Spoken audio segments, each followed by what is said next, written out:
Reels वाली बहू। प्रज्ञा को रील्स बनाने का बड़ा ही क्रेज है और वो दिन भर रील्स बनाती रहती है, खाते पीते घूमते फिरते घर में कॉलेज में।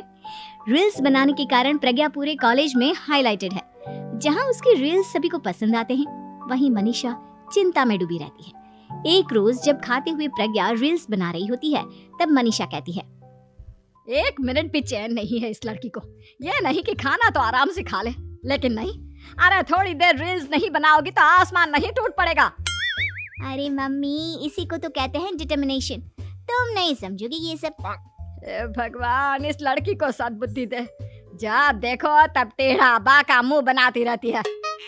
मनीषा की बात का प्रज्ञा पर जरा भी असर नहीं होता और वो खाते खाते रील्स बनाती रहती है। दिन बीतने लगते हैं और देखते देखते प्रज्ञा का कॉलेज भी खत्म हो जाता है।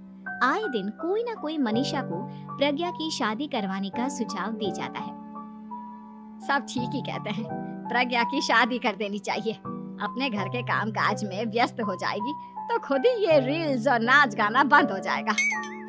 मनीषा और प्रेम प्रज्ञा के लिए एक अच्छा लड़का ढूंढने लगते हैं और तभी विकी का रिश्ता प्रज्ञा के लिए आता है, जिसने प्रज्ञा को उसकी रील्स देखकर पसंद कर लिया था। अगले दिन विकी अपने माता पिता के साथ प्रज्ञा के घर पहुंच जाता है और प्रज्ञा साड़ी पहने हाथों में चाय की ट्रे लिए उनके सामने आती है।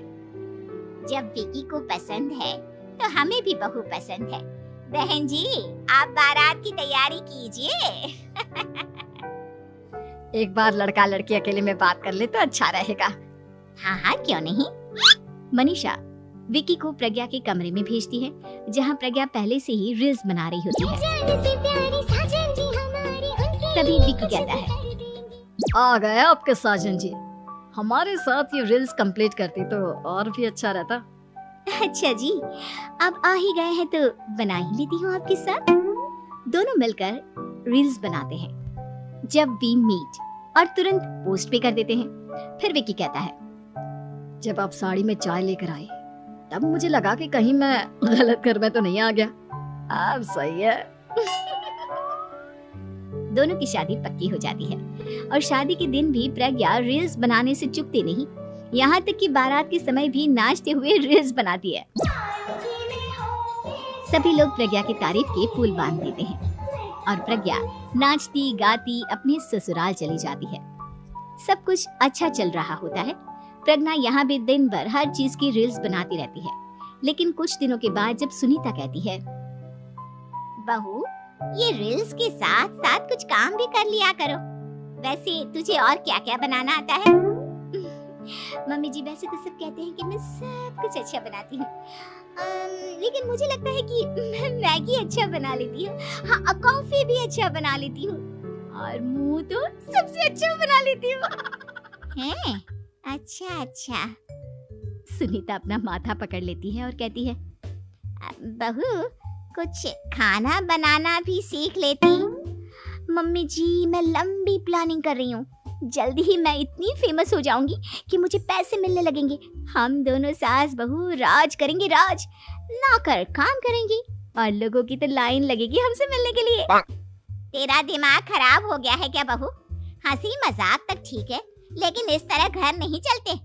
जितना जल्दी हो इस घर के तौर तरीकों को सीख लो। प्रज्ञा मुंह घुमाकर चली जाती है और तुरंत उसी वक्त एक रील बनाती है।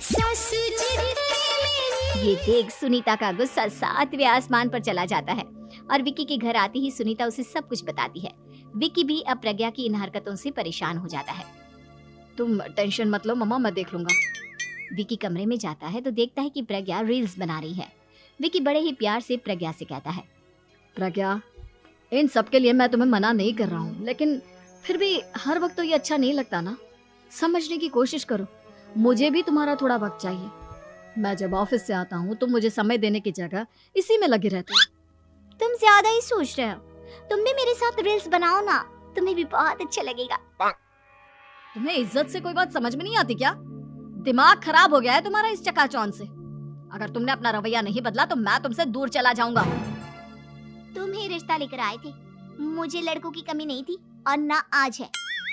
विकी दरवाजा पटककर चला जाता है। धीरे धीरे विकी प्रज्ञा से दूर होता जाता है। एक रोज मनीषा प्रज्ञा के ससुराल उससे मिलने जाती है।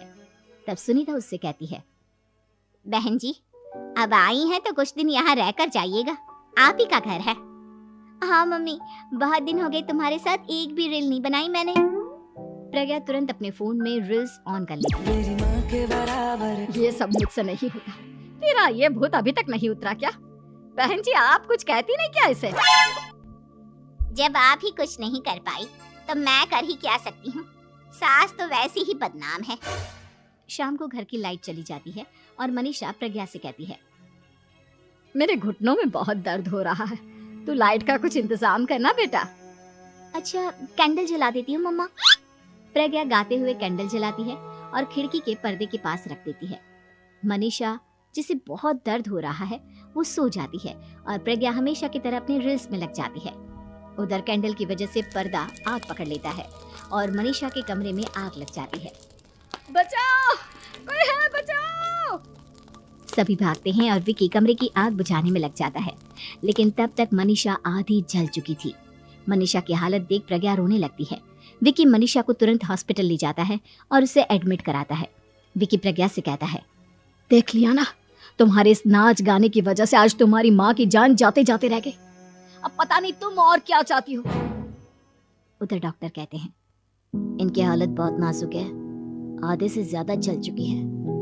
प्रज्ञा रोती हुई मंदिर में जाती है और भगवान के आगे जाकर कहती है, भगवान मेरी माँ को ठीक कर दो, मैं कसम खाती हूँ हाथ से ये रील्स बनाना छोड़ दूंगी, बस मुझे मेरी माँ वापस मिल जाए। 2 दिन बीत जाते हैं और मनीषा खतरे से बाहर आ जाती है। पेशेंट अब ठीक है, आप लोग उनसे मिल सकते हो। सब कोई मनीषा से मिलता है और प्रज्ञा सबके सामने अपना फोन तोड़ देती है। मुझे माफ कर दो मम्मा, मैंने तुम लोगों की बातों को नजरअंदाज किया। बेटा कोई भी चीज जरूरत से ज्यादा खराब है। मैंने तुम्हें रील्स बनाने से कभी मना नहीं किया, लेकिन हर वक्त एक ही चीज तो सही नहीं है। मैं समझ गई हूँ मम्मा, आई एम सॉरी। प्रज्ञा उस दिन से रील्स बनाना छोड़ देती है और पूरी तरह से अपने घर में लग जाती है।